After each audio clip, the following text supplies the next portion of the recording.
Hello, good evening and welcome to this, the very first edition of On the Piste. Each Friday for the next 8 weeks we'll be taking a look at everything from the latest getaway bargains on offer to the most up-to-date ski clothes.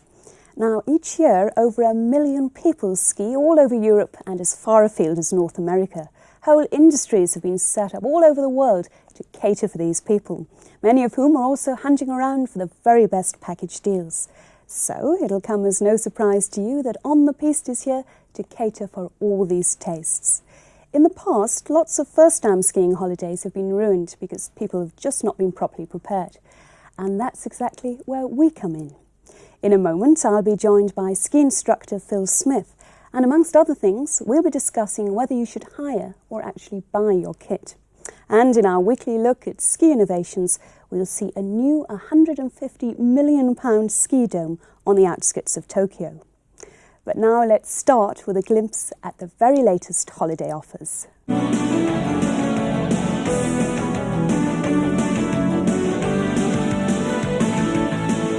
So that's what's on offer from your high street travel agents. But there are actually some specialist agents who deal only in ski holidays. They could well be worth a call, so grab a pen because here come those telephone numbers. Snowline Travel 085 883 784. Ski Solutions 081 944 1155. Skiers Travel Bureau 0532 666 876. And finally, Made to Measure on 0243 533333. In fact, most of the large operators offer Learn to Ski weeks, which can be an excellent way of getting starting. Well, as promised, I'm now joined by ski instructor Phil Smith, who's taken many a novice skier through those first faltering steps. So Phil, tell me, when is the best time of year for the less experienced people like me to start skiing? Well, certainly, probably the better time of year is when the weather starts to warm up a little bit, but you've still got good snow conditions. So the majority of people head out in the months of February. But what you must remember is these months, or the month of February, that's a high season date as well, so obviously the cost is going to be a little bit more. And the slope's a bit more crowded. And a bit more crowded. You've got the school holidays, a lot of holidays in France to start at that time of year. But I think over the past few years, the end of January has started to become very popular because the weather is warming up there, but you still have got to the slopes before the holidays have started. You can work off all those Christmas plans. That's right, yes. Yeah. But Christmas and New Year is also very popular, and it's a nice time to go away skiing because abroad in France there's the celebrations, New Year celebrations and so on. Of course, which means more to the French than Christmas and That's right, absolutely. Yeah. But the only thing that you have to be careful is at that time of year, the snow may have not have arrived yet. So February, you've got more guaranteed snow. But then I guess you've got the reverse in April, the danger of the snow melting because of the blazing sun. Well, that you would think that, and in the past that used to be the case. The snow arrived in January. February was a good time to ski. It started to warm up in March, and then Easter, it was just the higher slopes that were available. But for the last couple of winters, the skiing has been excellent on the higher slopes in April, right the way through to early May.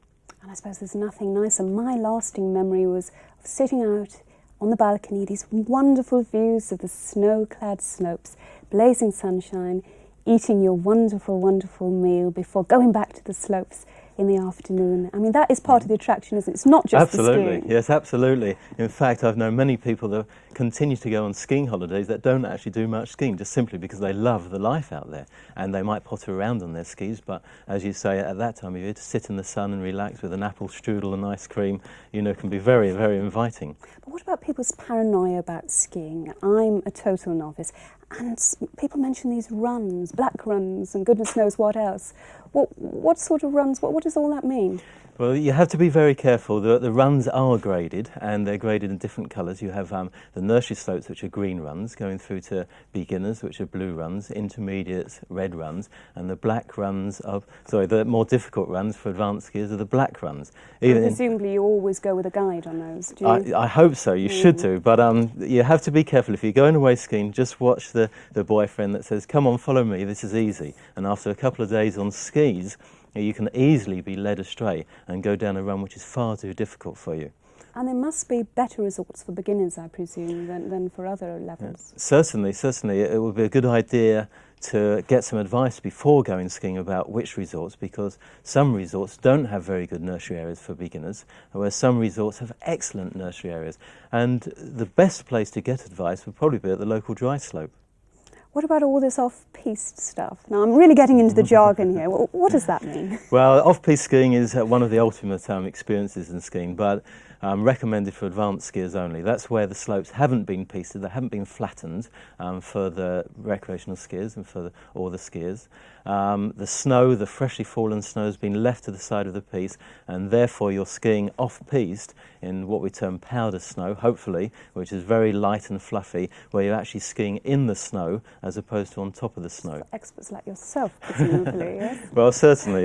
You know, if there is a day when the snow's arrived, often, you know, okay, everybody, lessons have been put back half an hour, and we shoot off to get a couple of runs in what we call virgin snow conditions before. Sounds great. I'm definitely going to get myself up to that level. And presumably one thing you would recommend is a dry ski course on a slope. Absolutely. I think it's paramount. Well, beginners can have a lot of fun skiing right from the beginning on snow.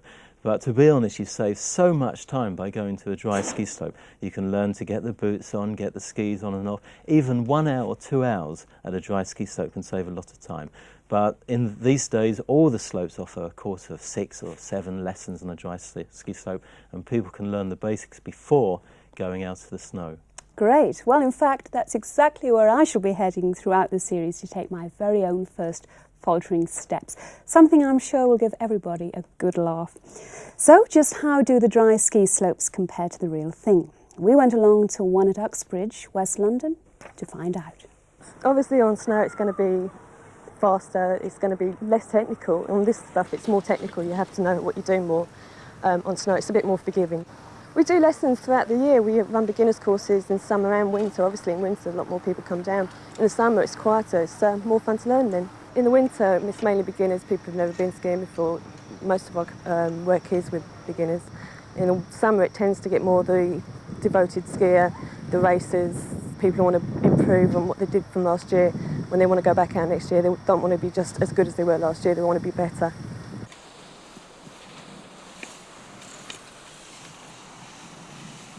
If they're coming down here for the first time, they don't have to bring any equipment. We've got skis and boots and poles here for them.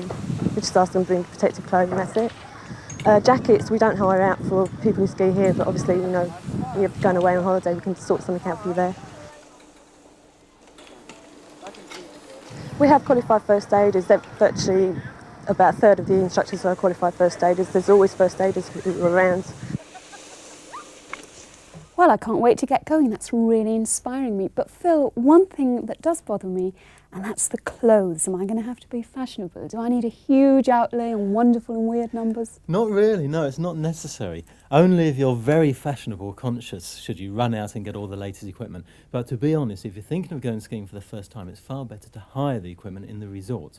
And then, well, especially if you're a beginner, you can get advice from the local ski shop. If the boots don't fit after a couple of days, you can take them back. If the skis, if you need longer or shorter skis, you can take them back. So what I would advise all the ski equipment, skis, boots, bindings, poles, to actually hire when you arrive in the resort. But what about the clothes? Certainly that would be something to look at before you go. And again, it's not necessary to get the most up-to-date modern equipment.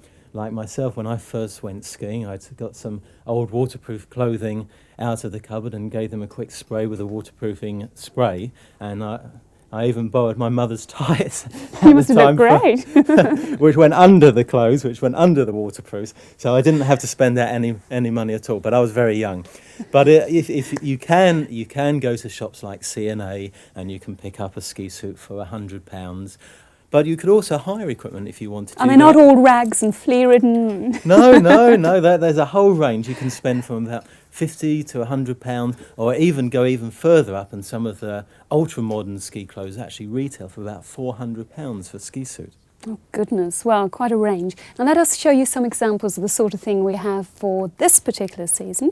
And here's Michelle looking very stunning in And absolutely. purple. Yes, this is very Purple and black. fashionable, what Michelle is wearing here. What, purple is the colour for the season? Yeah, this sort of colour seems to be coming in these days. And certainly the ski pants, which Michelle has got here, are much more fashionable these days. The most important thing is obviously to check that they're waterproof. This particular jacket is waterproof, and it wasn't too expensive. It was about £55 from CNA. Again, the clothing, the pants, again, check that they're waterproof. What about layers? Presumably in colder weather you could pile on the layers under the jacket. Quite often, people are always amazed when they go skiing for the first time because they think it's going to be cold. But after, and you know what it's like, if you're a beginner, you're moving around, you're using a lot of energy, and you actually get very, very warm. But then you have to be careful because you can cool down very quickly. So it is important to have layers, and certainly the jacket needs to be quite roomy like we've got here, so if it does get cold you can put a couple of extra jumpers on underneath. And if it gets hot she can zip it down. Exactly. Lovely, thank you very much, Michelle. And now we have Astrid here in flashier colours altogether. That's right. Similar pants again, as I said, they are fashionable. It's not necessary to go for this sort of ski pants. You can get the salopettes, which are a similar material to the jacket, and they're much looser and they fit over the top of the ski boot. But this is certainly, again, a fashionable jacket, much brighter. Thank you very much, Phil. And that's it on the fashion front. But now we go on a journey all the way to the outskirts of Tokyo and go high-tech with a vengeance. This week's Innovations Report takes us to Tokyo. We're looking at what is quite simply the biggest engineering project ever devoted to skiing. I'm on the east side of Tokyo Bay, and this is the Zaus Ski Dome. Well, next week we'll be taking a look at the latest snowmaking machines that could turn just an ordinary hill into a very busy ski slope. Someone who might find that quite interesting is my second guest this week, one of England's very best skiers, Jim Howard, currently in training for, hopefully, cross fingers, the British Olympic team next year. Jim, is that right? That's right, yes. And what does that training involve? Well, during the summer, most of my training is dry land physical training in the gym, 2 to 3 hours every day, working the legs very hard. But hopefully, if I find the money, then some summer technical training on a glacier in Norway will be possible in October before the season starts, in preparation for the early races in December. When you say hopefully find the money, sponsorship, in other words, is what you're That's asking. right. Obviously, it's quite expensive to do. But if I find a sponsor, then it'll make it all very much easier. What sort of costs are we talking about to be out there training for a whole season? Well, I really need £10,000 to have a really good season, plus a car.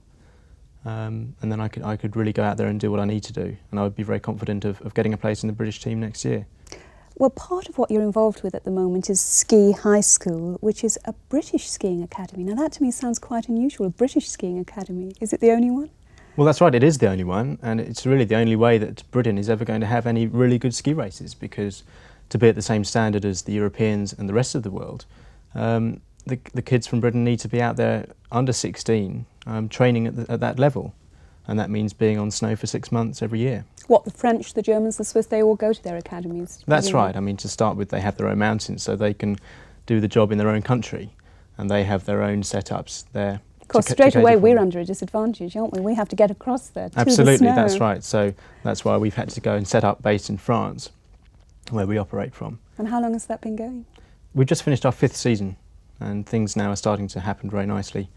And we're very confident that very soon we'll have a very good place to go to. So what is it? A combination of presumably education as well as all that skiing and training? Well, absolutely. Obviously, under 16, the kids are required to academically work, so we have our own tutors out there, and they have a mixture of academic work during the day plus ski training, and we take them to races when they come up. Gosh, some commitment. What about yourself? How old were you when you first started skiing? I went on holiday with my father and my brother when I was 7. That was the first time I went, yes. Which in terms of skiing isn't really that young, because I've been there on the slopes and seen them about 3-year-old. Absolutely, I was a relative latecomer to the sport.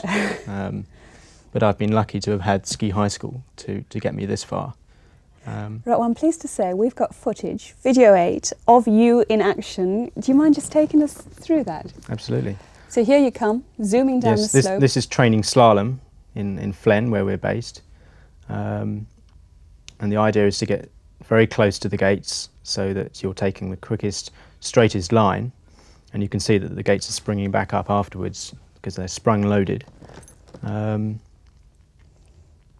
and that's about a minute's worth of skiing down there. It doesn't matter if they actually hit you, does it? Does that Well, get quite you've got painful? very nice protection here, and usually on your face as well. So Yeah. yes, it doesn't hurt when you're coming down. Well, Jim, thanks very much for coming in.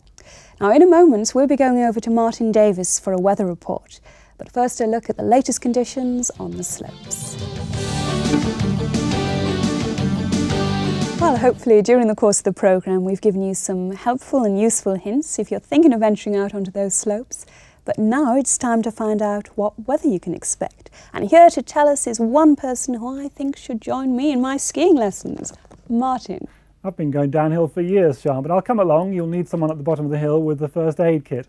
Things are looking up this weekend for skiers. It has been fairly mild over the last week or two, both over the Alps and down over the Pyrenees. Well, that's all we have time for. So until next week, goodbye and happy planning and dreaming of the skiing in the week ahead. Good night.